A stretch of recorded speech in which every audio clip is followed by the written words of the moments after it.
Notre Dame would secure a double bye in the ACC tournament. Alongside Randolph Childress, Mike Monaco with you, and Notre Dame off to a 4-0 start, all 4 from Dane Goodwin. And here comes the stud freshman Blake Wesley for the Irish. Paul Atkinson, he's been so good recently. Georgia Tech, meanwhile, has dropped 5 of its last 6 back-to-back losses this week by a combined 5 points, including an overtime against Syracuse. And Rodney Howard has really picked up his game. You know, you got to keep Howard out of foul trouble.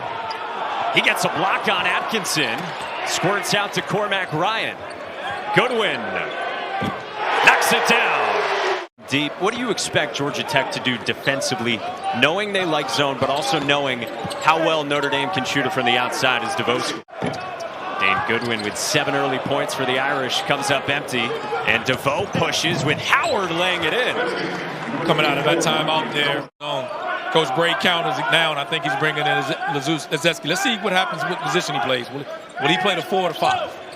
Nice pass, Atkinson to Goodwin.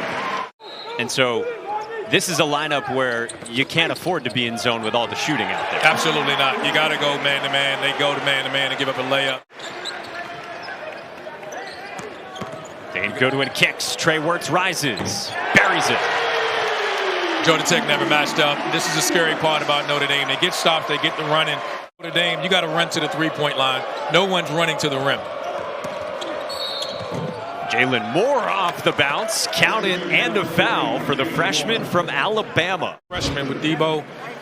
You know, Debo Coleman starting to play well. You know, that's what you want to see.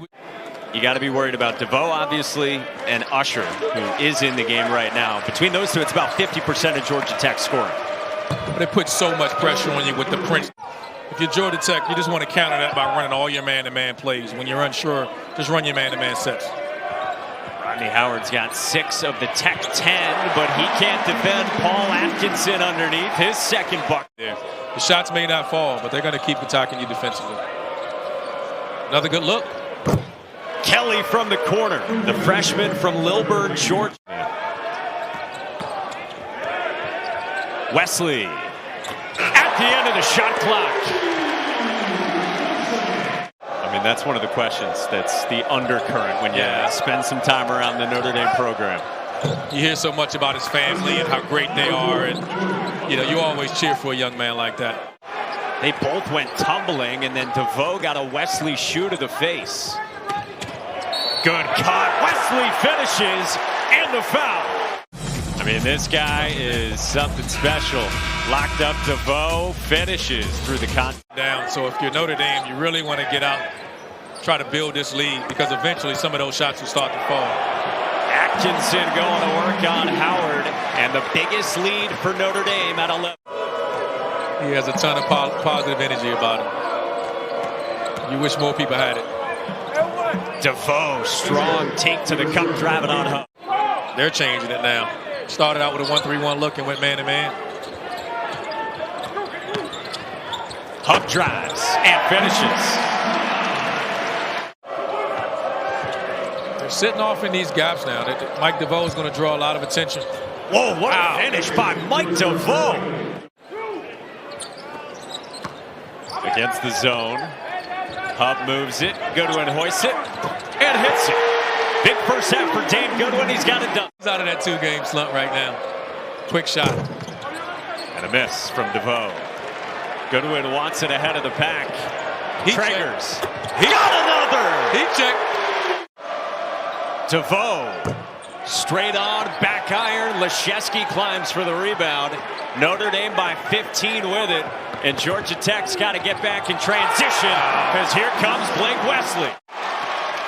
It's an 8-0 run and perhaps counting for the Irish. Goodwin wants it. Off the shot fake. Goodwin tries. 2 more. I think this lineup is as deadly as any lineup in the ACC, because you got to switch everything. Kelly hits another. Second 3 for Miles Kelly. And that's what the lineup does. You gotta switch everything. Switch everything. Hubb in the corner. Rainbow 3. And he knows that's the key to his game. Blown aside. Shesky got free. Yep. As Blake Wesley operates in the final 10 seconds of the first half. Just going to attack the switch. Wesley hits it and a foul. The freshman is special. So it's a lot at stake, more than just the double bye in the ACC. Including today, 3 games left for both Notre Dame and Duke, who leads Notre Dame by a game atop the conference. I'm in the house that Mike Monaco is building. You and Jordan Cornette. He's on vacation today. He didn't get a chance out in studio.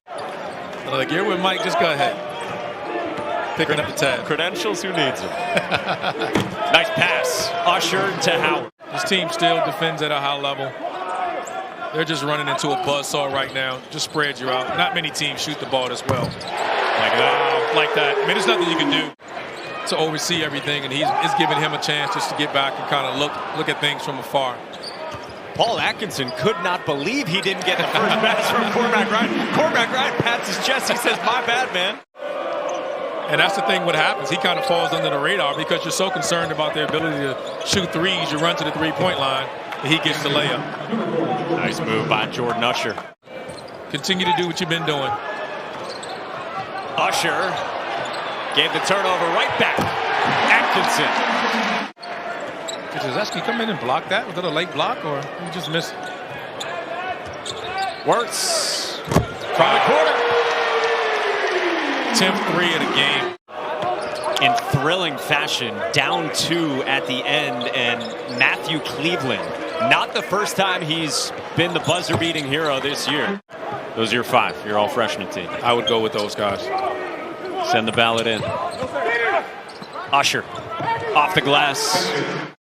Credit to Georgia Tech. They've cut it to 23 right now. They're going to continue to play. Around and out. Offensive rebound and stick back for Howard. Now, if you're Notre Dame, you just want to get back into your offense. Keep moving the basketball. Getting the open looks like that. Trey Wirtz. Sturdivant couldn't get Hubb in the air. And Ryan sticks with Usher, who hits a long 2. Really difficult shot there. You know, we'll see how this goes. I mean, I think 4 teams for sure. We'll see if the 5th one stays in. Jordan Usher scores at the rim. Start with this was part of the season, then conference, and then the ACC tournament. Late shot clock. Hubb. Yes! Wow. An added bonus that's not a lot of teams have. They're just a scary team to guard. Hubb. In the middle, and that's just a hard place to defend the ball screen because you don't have a weak side. You really want to get the ball off to the side. Nice drive by Kyle Sturdivant off a hesitation, and that's his first buck. Forced them to go into their bench a lot earlier than they wanted to. Miscommunication on the ball screen again. Hurt him again. 13 threes. This time, the first time it happened, they both went to the ball. This time, they both go to the roll guy. So there's some communication issues going on right now with Georgia Tech's defense. Atkinson matched up with Usher. Wesley, he's been so good off ball. Leshesky saw the opening. An exclamation point from Nate Leshesky. Georgia Tech's really struggled tonight with their communication. I know it's loud in, but no one stopped the ball after one pass. Coach Pastor can't be happy with this group defensively. Their stock was shot up the board, but I mean, he's doing it all. Creating for his teammates, finishing at the rim. I mean, look at it. In front of that crowd, they got to feed off that crowd. There needs to be a bounce-back game. But there's no quit in Louisville. Carter's going to keep fighting under Mike McGee's. That is great. Their first opponent. We'll have to wait to find out. Another 3-on-1 transition break. Now he throws the lob, and Condensed bounces it home. And the Irish will have a double bye in the ACC tournament in Brooklyn. Great performance by Notre Dame. Just came out tonight from opening tap. Just a dominating performance tonight.